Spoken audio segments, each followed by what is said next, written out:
appreciate it. Hopefully this will be entertaining, hopefully a little bit informative. You'll glean a few facts. I don't claim to be an expert here. Am I good here, Ricky? All right, cool. All right, so I'm going to go back a slide. Whoops. Can I go back to my title slide or no? Okay, cool. So I don't claim to be an expert, but I have been involved in social media for a long time. Like Jennifer spoke about, I have some engineering degrees, but I don't really use them anymore. I'm more in the business development, marketing side, which involves really meeting a lot of people and building relationships. So that's something I've been doing for the last 4 years. So by raise of hands, who in this audience actually knew me in any form or fashion 5 years ago? Yeah, that's my wife. No, not 5, Tom. Yeah, close, because I started my business 4 years ago, a little over, about 4, yeah. So today, by raise of hands, how many people do I know reasonably well through some connection in this room, by raise of hands? A lot more, and that really is due to social media and just offline networking. That's kind of what we're going to talk about. We're going to talk about building those relationships online often, and then taking them on offline into real life, and then the opposite. You know, I meet people offline at networking functions around town, but the relationship stays alive online. I just followed vicariously Tanya and Zach's trip to California. I had a blast. The weather sucked here, but I had a blast watching them in California. I was really jealous. But you know, that's what social media can do for you. Let me get the slides moving. Get that first one, I think it might. All right, so basically, who am I again? You know, I'm a software developer turned entrepreneur, startup advisor. Really, you'll see a big theme of entrepreneurship in my background. Been involved in social media. Some of the things I love are sports. I'm an Auburn Nut, War Eagle.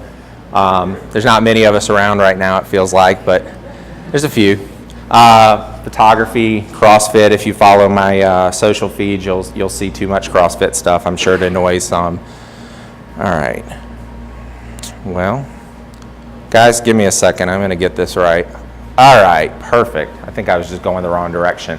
All right, so how many of you are familiar with this kind of scene? How many of you been in one of these networking functions? This is actually an ALsocme meeting. And you're sitting there and you're kind of making conversation and just, you know, small talk. Then, whoops, I swear I'm struggling here. So then you go home, and how many times have any of you had this scene? Yeah, you've had this scene, right? Big old stacks of business cards, rubber bands around some of them. Well, kind of what happens with that? You know, you do these networking events, you get these big stacks of business cards, and then you lose touch, right? You have good intentions. I mean, you mean to keep in touch, but life gets in the way. You get busy. And then you run into someone 6 months later, a year later, and you have no idea what's going on. You haven't talked to them. That really doesn't do a lot to build a good relationship, does it? So social media came along, and you know, for the better part, it's been around close to a decade, right? I would say it's been mainstream for the last 5 years, but close to a decade, and it's constantly changing, right? Matter of fact, as much as I enjoy social media, I can get a little fatigued by like, oh, there's another network. Oh, I need to be on Vine now, or Snapchat. Actually, I heard Snapchat's not something you want to do, especially if you're married, like me.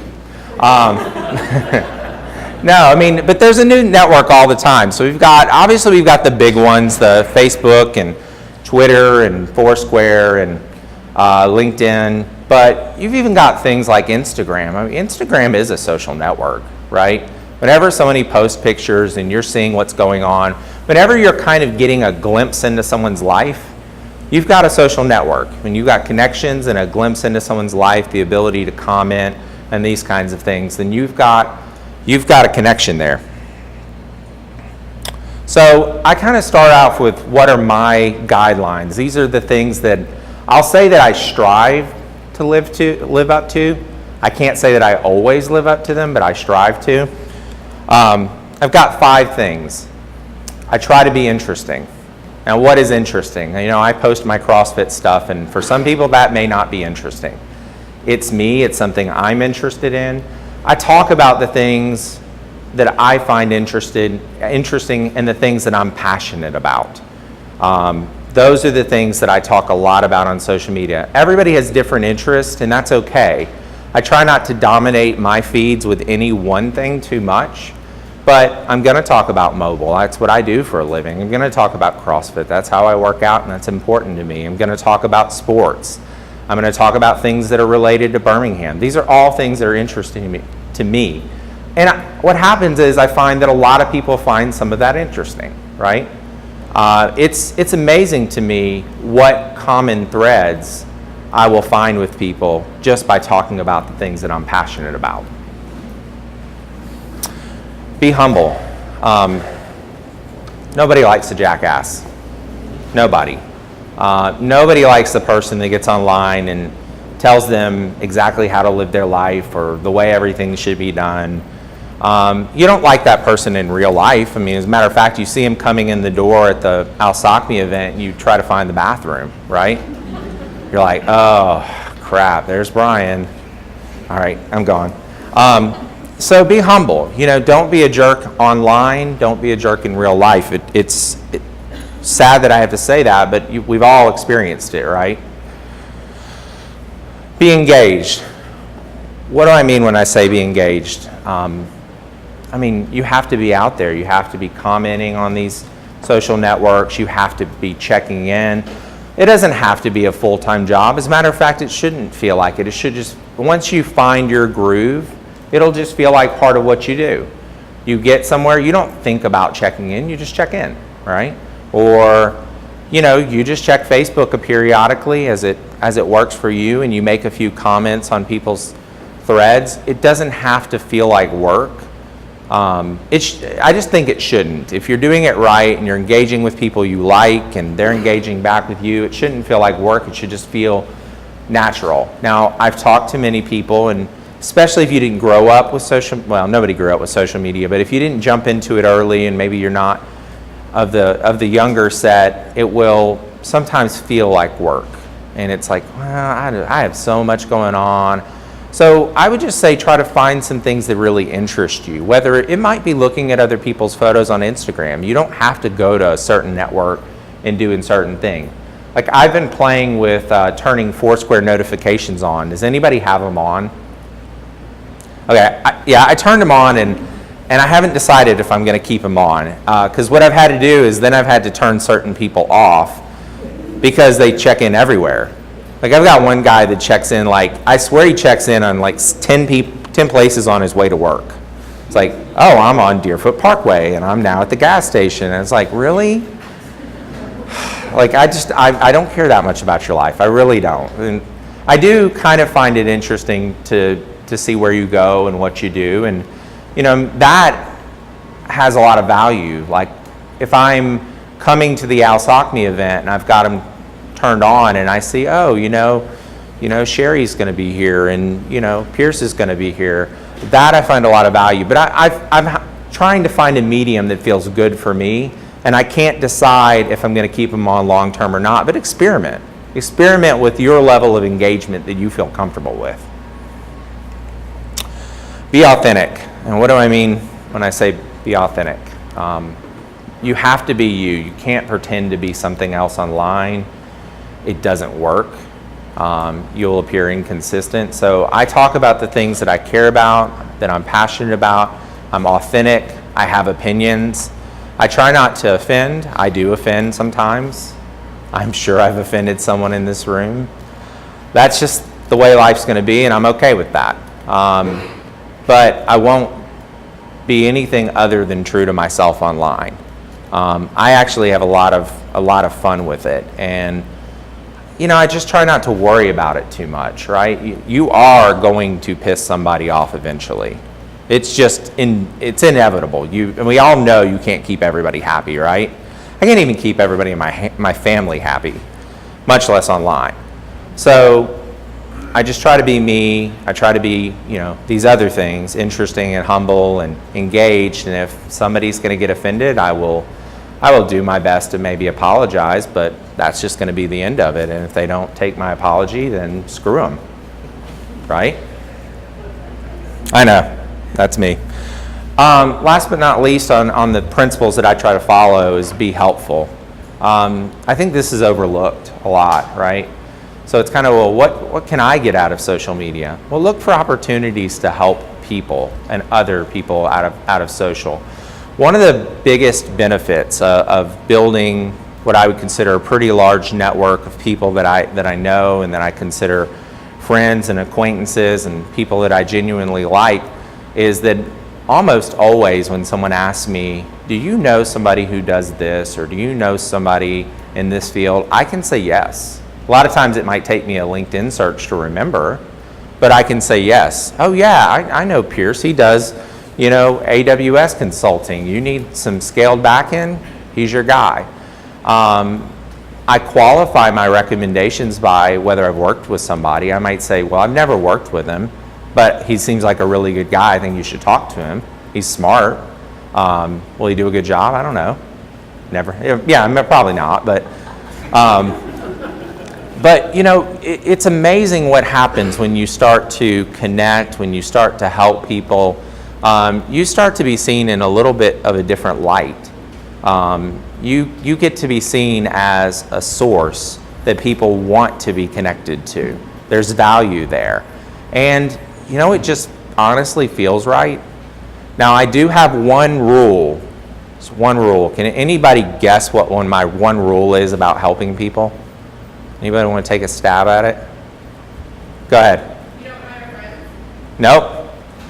Close. That is actually something I'm careful with. I have a no asshole rule. Okay? If I can sense that someone is just an asshole, I'm done. I'm not going to help that person.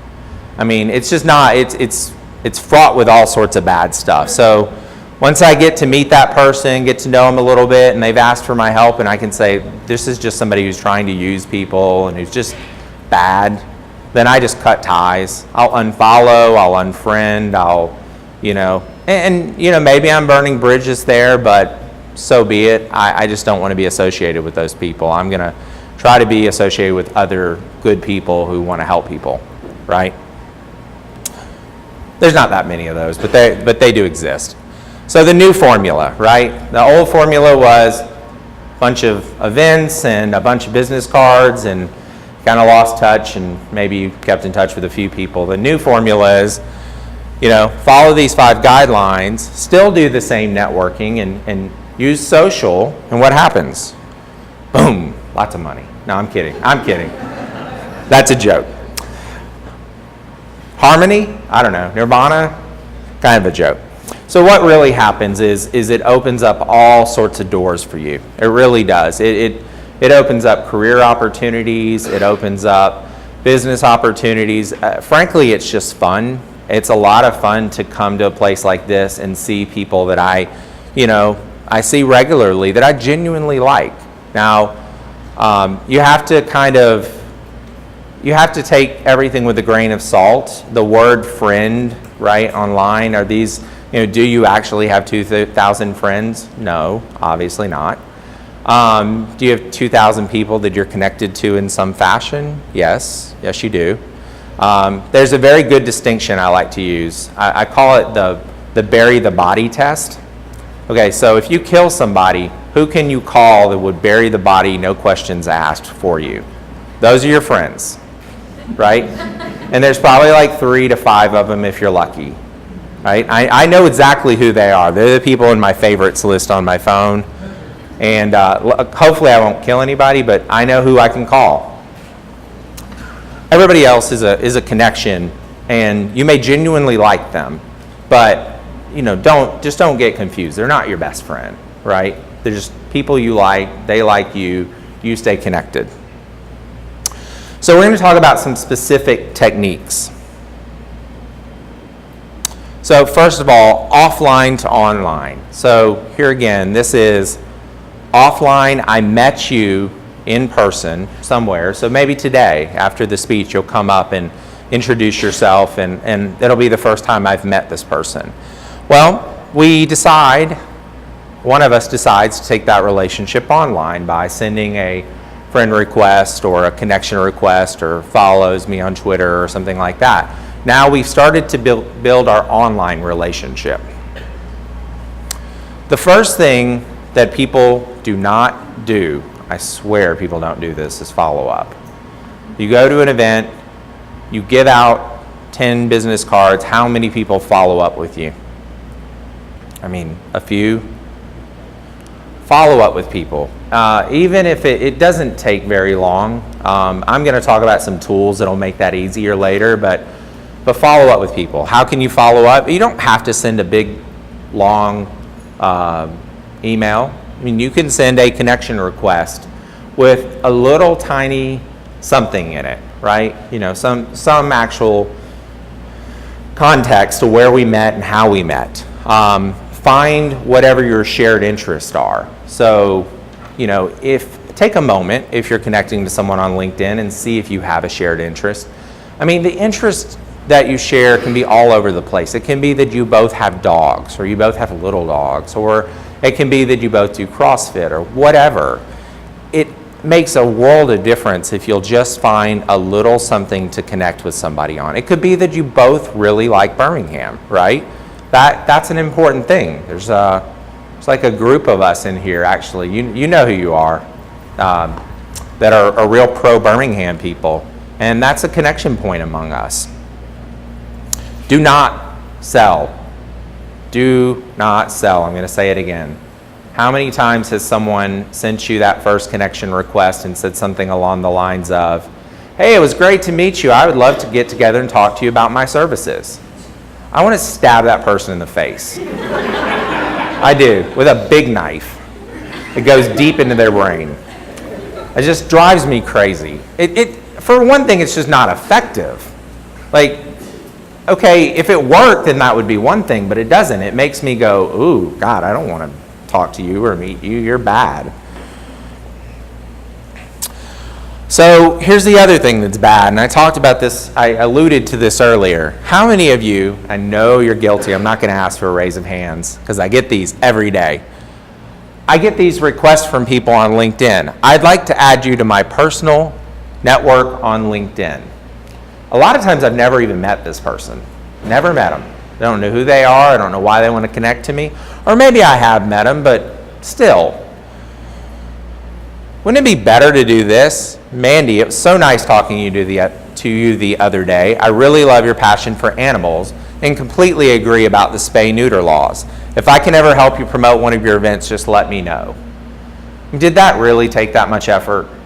It took me, 10 seconds more to add that little blurb, and I promise you it will stand out in someone's mind.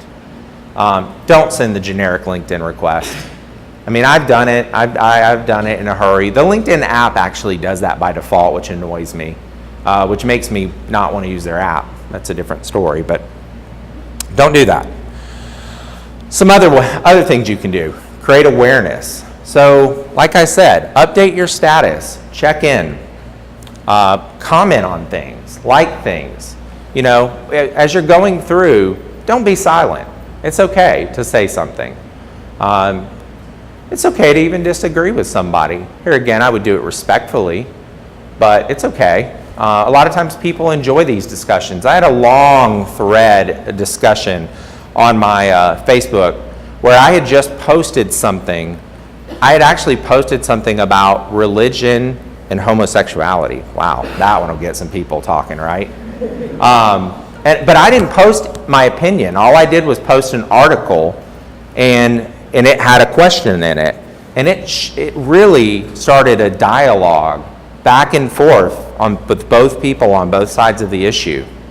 And it was really interesting to see. And it actually was a really pretty intelligent, surprisingly, discussion where people went back and forth and no one was offensive. And it lasted for a few weeks. I swear I didn't touch it. I didn't think I touched it.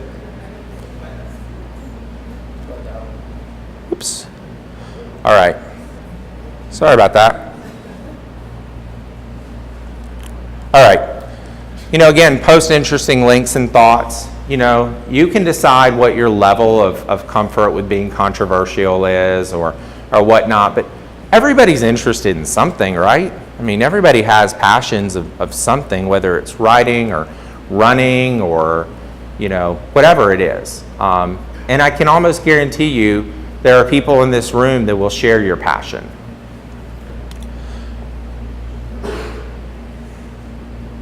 Okay. All right. Build trust.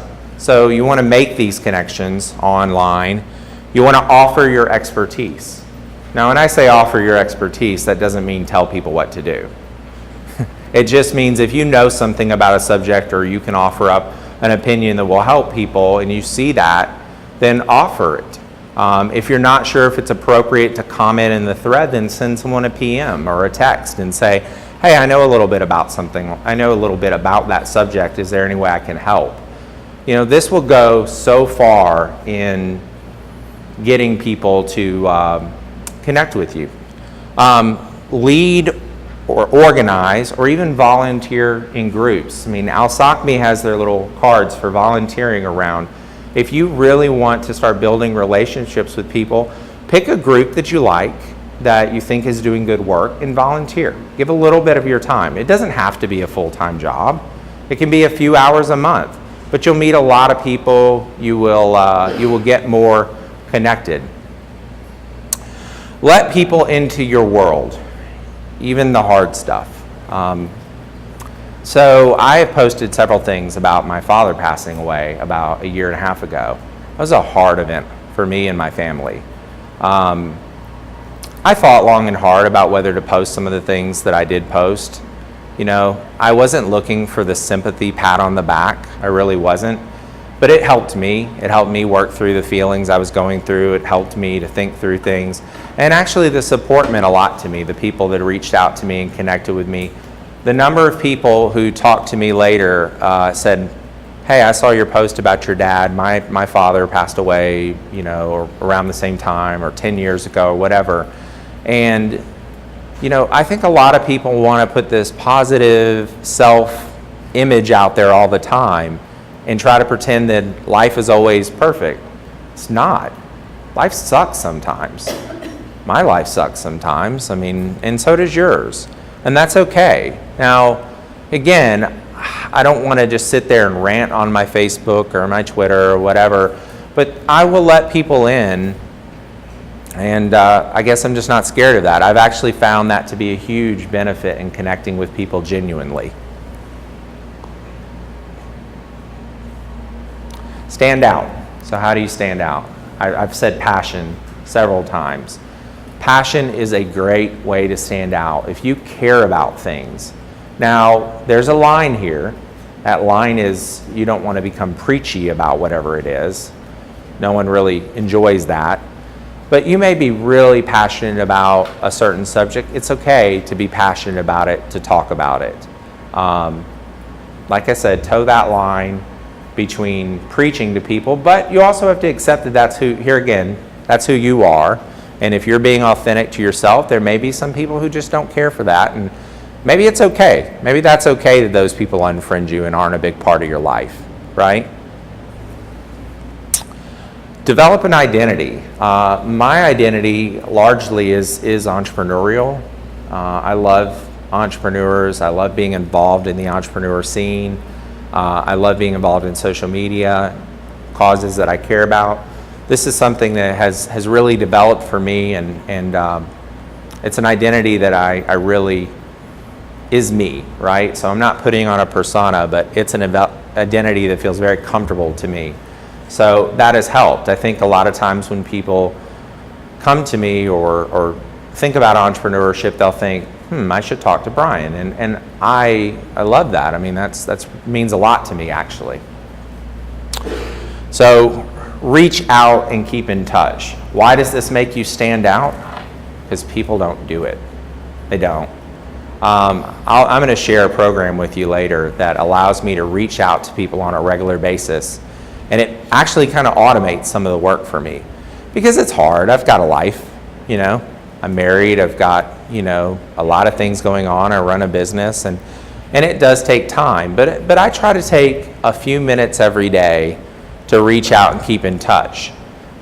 What's actually happened is I reached a point where I was actually having to be careful and pull back on my keeping in touch, because what would happen is I was reaching out and saying, hey, how have you been? It's been a little while. And I'd say, oh, it's so great to hear from you. Let's grab lunch. And I'd go, crap, I'm booked up for the next 2 weeks on lunch. And I didn't want to be like, well, sure, how about July? That just sounded pompous. And so I've had to kind of dial that back and just pick my spots. But it's really, really important to reach out to people and keep in touch.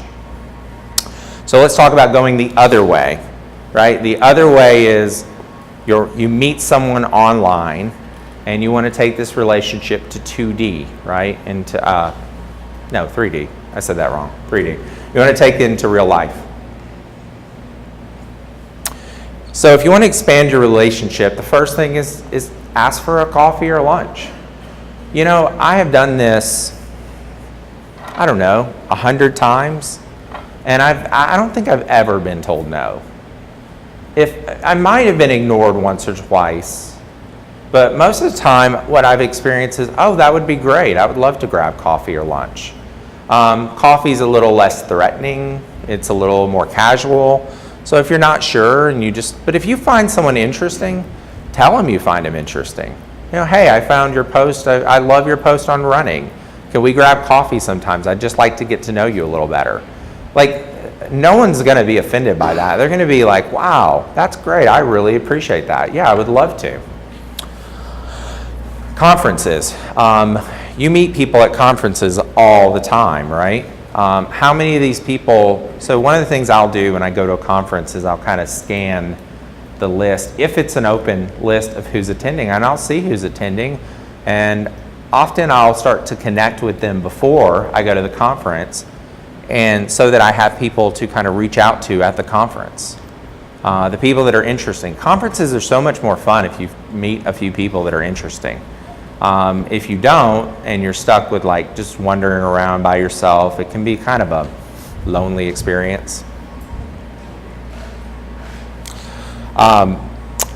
Again, you want to kind of cement the relationship as much as you can. So you've begun this relationship, you've reached out to people, and you've started to form a relationship. Now do some things to keep it alive and make it stronger.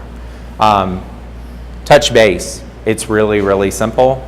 It's not easy, but it's simple. You want to, I like to reach out to people and invite them to events. So often I'll see an event and I'll think of somebody. I'll think of Tom and I'll say, hey, Tom, I saw this event. I think you might like it. I'm going. I think that means a lot to people that you thought about them, right? So just take a moment and think, who else do I know that would find this interesting? Often the response I'll get is, I didn't even know that was going on. Wow, thanks for mentioning it. And then, again, I mentioned scanning the attendees list and kind of reaching out to people. That's something that I do pretty regularly. I've been able to go to conferences even in towns that I didn't know, reach out to 5 or 6 people before, kind of say I'd love to meet you when I'm at the conference.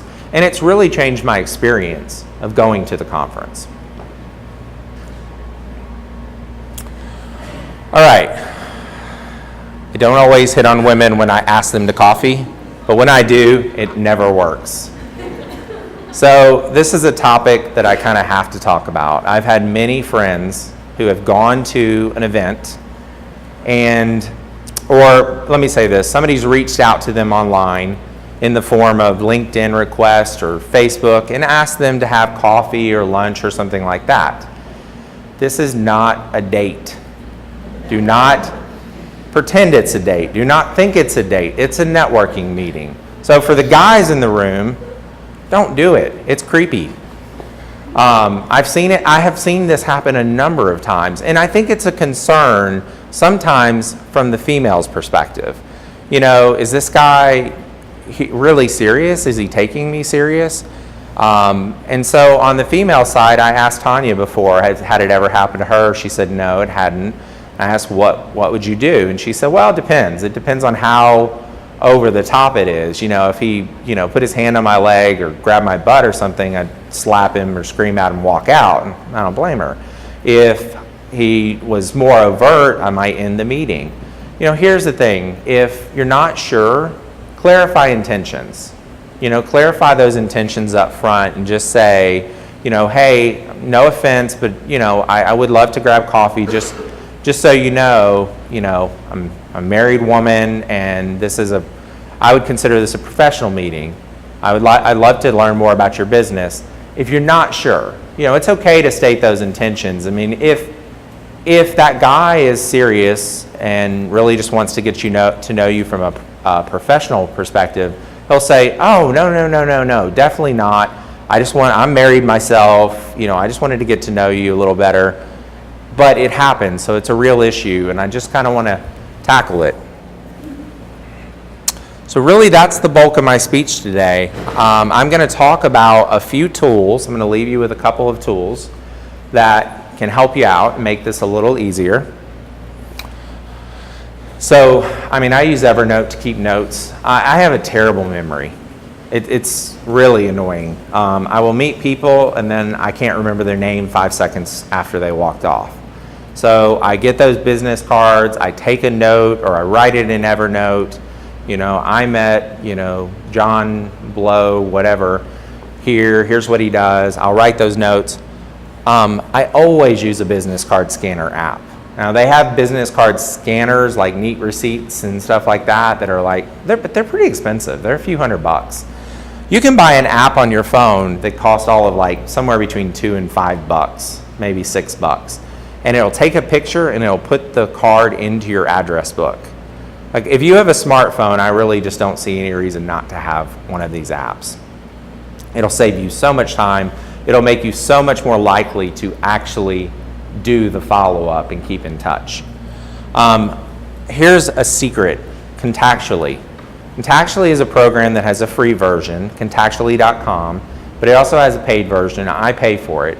Contactually syncs for me to my CRM, but if you don't have a CRM, it's fine. You can just have all your contacts in. It allows you to keep people in buckets. So I can keep people in a friends bucket, a family bucket, a leads bucket, whatever grouping I want, and then I can put rules on those buckets about how often to keep in touch. And then every morning it sends me an email and it says, here are 10 people to keep in touch with. And all I have to do is click follow up. Connects into Facebook, it connects into LinkedIn, it connects into your email. It even has templates. So I can literally in 3 seconds follow up with a person. I can go in 30 seconds and follow up with 5 people. I can skip those people and say, never remind me about this person. I hate him now. I don't want to talk to him ever again. And I can say, just ignore it for now. Remind me in a few weeks. It's a great program. It costs me, I think I pay maybe $20 a month, but it's worth every penny. Like I said, I actually had to slow down keeping in touch. Like I said, there's also a free version. I don't remember what the limitations are. I really like some of the Near Me apps, and I kind of have to be in the mood, but Foursquare is obviously a really popular one, especially if you turn on notifications. There's also things like Sonar and Circle. So the way Sonar works is it taps into all your social networks. It taps into Facebook, Foursquare, all these things, and it reads that status that your friends are posting, and it can tell if they're near you. And then last but not least, a little program that some people use. I don't actually use this right now, but it's called Send Out Cards. Send Out Cards allows you to have postcards on demand. So you might pay $10 a month and you have 20 postcards you can send. It'll actually allow you to have your handwriting in there. And so you could write a note and it will mail the postcard for you to someone. So you can just hey, it was great to see you, whatever, it's nice to see you, let's catch up for lunch sometime. And someone will actually get a physical postcard for you, and it costs, like I said, I think their cheapest plan might be a little under $10 for 20 cards a month. I think it comes out to 49 cents a postcard. It's cheap from a business perspective. And that's it.